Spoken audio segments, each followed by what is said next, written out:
To fix a non-functioning air mattress pump, several potential issues should be considered.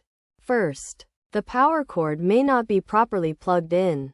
To resolve this, ensure the cord is securely inserted and the wall socket is switched on.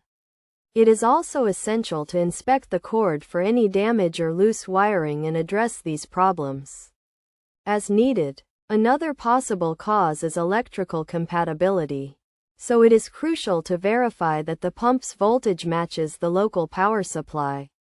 If there is a mismatch, using a voltage converter can be beneficial.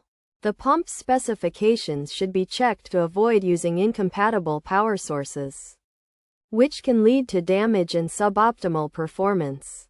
Valve problems can also prevent the pump from working. To fix this, ensure the valve is tightly closed and free from debris.